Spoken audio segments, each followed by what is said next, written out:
जय श्री महाकाल दोस्तों, राधे राधे। एक बार मेरे साथ फिर से जुड़ने के लिए आप लोगों का दिल से धन्यवाद करती हूँ। आज मैं आपसे बात करना चाहूँगी गुप्त नवरात्रि के डे 2 के बारे में। जी हाँ, आज डे 2 है और इस दूसरे दिन पे जो हम मुख्यतः, अगर आप जैसे कि जानते हैं, क्योंकि ये गुप्त नवरात्रे चल रहे, तो मुख्यतः इसमें आपको तामसिक देवी देवताओं की पूजा करके और आराधना करके आप बहुत जल्दी कोई भी चीज़ की सिद्धि ले सकते हैं, उसको पा सकते हैं। तो आज मुख्यतः अगर तामसिक रूप में देखा जाए तो माँ तारा की पूजा की जाती है, जो 10 महाविद्याओं में सबसे ज़्यादा पावरफुल देवियों में से मानी गई हैं। और उसके बाद में अगर सात्विक रूप में देखा जाए तो माँ ब्रह्मचारिणी की आज आराधना की जाती है।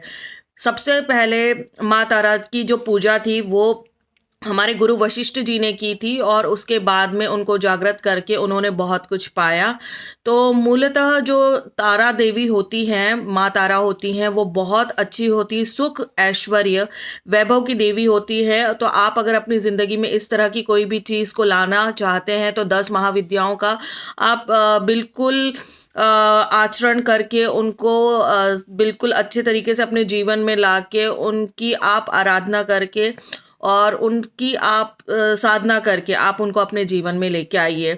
अलग-अलग जगह पे अलग-अलग नाम से इनको बोला गया है, जैसे कि माँ तारा बहुत ही पावरफुल देवियों में से हैं, जो हमारी 10 महाविद्याएं हैं तामसिक रूप में।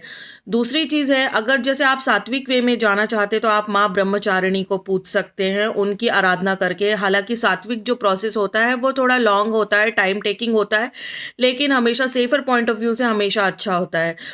पर मैं आज आपको एक विशेष बात ये बताना चाहूँगी गुप्त नवरात्रे पे कि तामसिक रूप में, जैसे कि मैंने अभी बोला है कि कोई भी पूजा करने के लिए आपको एक गुरु की बहुत ज़्यादा आवश्यकता होती है। बिना गुरु के ज्ञान अधूरा होता है। अगर आप इस तरह की किसी भी आराधना में या साधना में लिप्त हो रहे हैं तो एक गुरु ज़रूर रखिए, क्योंकि ये एक ऐसी प्रक्रिया होती है जिसमें कि अगर आपने बिना गुरु के साधना की है तो उसके दुष्प्रभाव भी हो सकते हैं। चीज़ें साइड में आपको कुछ ना कुछ दुष्परिणाम भी देखने को मिल सकता है, तो आप बिल्कुल ध्यान रखिए इस बात का।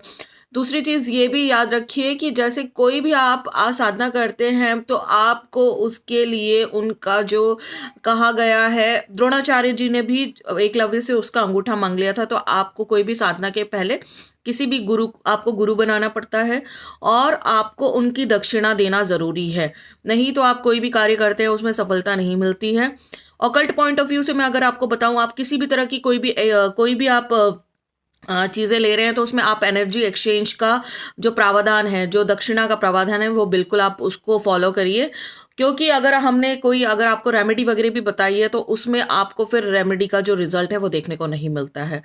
एक और चीज़ मैं बताती हूँ कि जो ये 10 महाविद्याएं हैं, यह पूरे आप अगर इनको एक बार फॉलो करना चालू कर दे, उनमें से आप किसी की भी एक 10 महाविद्याओं में से अगर आप किसी की भी साधना कर लेते हैं तो आप जीवन में पलट के बिल्कुल नहीं देखेंगे। आपको जो भी प्रॉब्लम है लाइफ में वो सॉर्ट आउट हो जाएगी।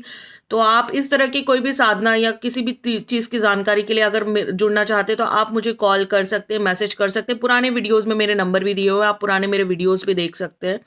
और नवरात्रि एक ऐसा पावन पर्व है जिसमें आप बहुत कुछ, आप देवी माँ को खुश करके बहुत कुछ पा सकते हैं। और आत्म शांति के लिए पूजा करना भी बहुत ज़्यादा ज़रूरी है। मानसिक रूप से भी आपको पूजा करना बहुत अच्छा रहता है।